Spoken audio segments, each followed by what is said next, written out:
let's get right into it. Today's explainer is about something that honestly feels like pure science fiction, but it's happening thousands of times a day in hospitals all over the world, the invisible magic of MRI physics. So here's the big question, right? How exactly do we use a massive magnet and some radio waves to look deep inside the human body? I mean, we're talking about creating incredibly detailed maps of your soft tissues and doing it without a single ounce of harmful ionizing radiation. It's an absolute medical marvel, and by the end of our time together today, you're going to understand exactly how this whole process works. Here is a quick look at our roadmap. We're going to start by going inside the machine, then shrink down to look at the spinning protons, explore excitation and relaxation, unpack what T1 versus T2 actually means, and finally put it all together by reading a brain scan. Step 1. Inside the machine, the macro view. Let's start with what you actually experience when you walk into an MRI suite. You've got the massive scanner housing keeping things safe, and the bore, that's the circular tunnel where the patient actually lies. Inside, the main magnet generates a super strong uniform magnetic field, while the gradient coils subtly manipulate that field so we can target specific parts of the body. Then you have the RF coils acting basically like antennas to transmit and receive radio pulses, and of course, a massive computer system to process all that data into an image. All of these parts are working together. And to put the sheer power of that main magnet into perspective, 7 Tesla is the maximum magnetic strength for typical clinical scanners used in hospitals today. To give you a hint of where this tech is heading, advanced research scanners can reach an astonishing 45 Tesla. That is literally mind-boggling. All right, moving to part 2, the spinning protons, the micro view. Now that we've got a sense of the physical room and the power of that magnet, let's shrink way down to the atomic level. We're looking at the hydrogen protons inside the water of your body. Normally, your body's individual magnetic fields are pointing in random directions, so they completely cancel each other out. But inside that massive MRI magnet, those hydrogen protons are forced to snap right into alignment, either parallel or anti-parallel to the machine's magnetic field. And they don't just sit perfectly still. They actually begin to wobble, kind of like a spinning top that's losing momentum. This wobbling state is what we call precession. Now, every single one of those protons wobbles at a very specific frequency based on how strong the magnet is. The machine figures out this exact wobble speed using something called the Larmor equation. Because it knows this, the MRI can blast radiofrequency pulses that perfectly match the speed of your wobbling protons. When those frequencies match up perfectly, boom, it creates resonance. And yes, that is exactly where the R in magnetic resonance imaging comes from. Which brings us to section 3, excitation and relaxation, the disruption. So we've got our wobbling protons perfectly aligned. Now we need to disrupt them to actually get an image. There are 5 discrete phases of MRI image acquisition: pre-scan, excitation, relaxation, acquisition, and computing and display. But the real visual magic, the physics that gives us the contrast to see different soft tissues, happens precisely during steps 2 and 3, excitation and relaxation. During the excitation phase, the machine fires that perfectly matched radio pulse we just talked about.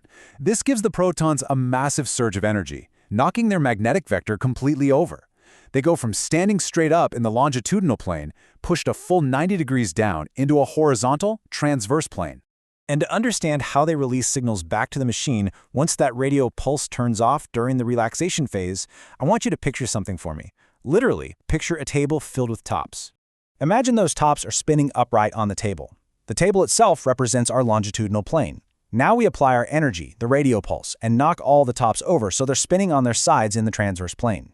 While the pulse is on, they're highly energized and spinning perfectly in sync. But the second that pulse turns off, they start losing that energy.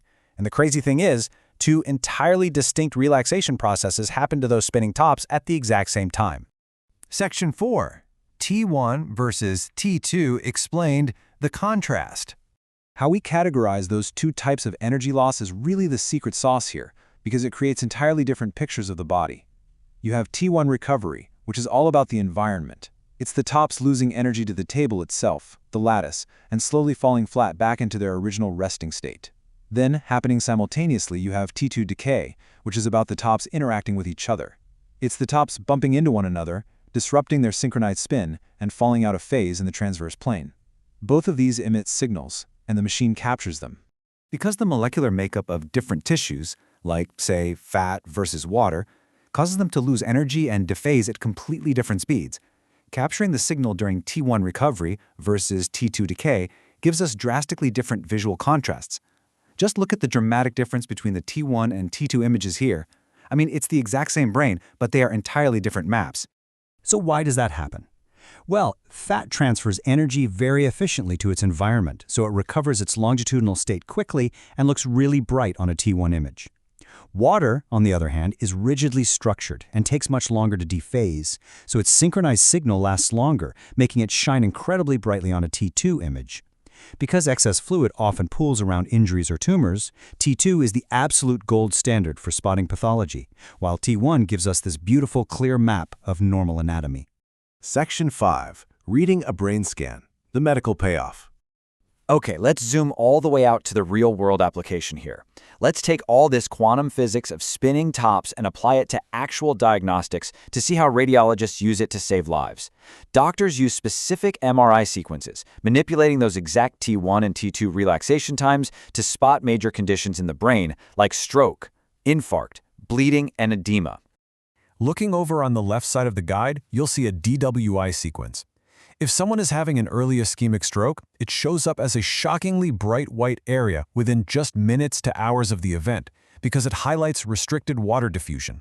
Right next to it, an older infarct uses a FLAIR sequence, displaying a bright signal where normal tissue architecture is just gone.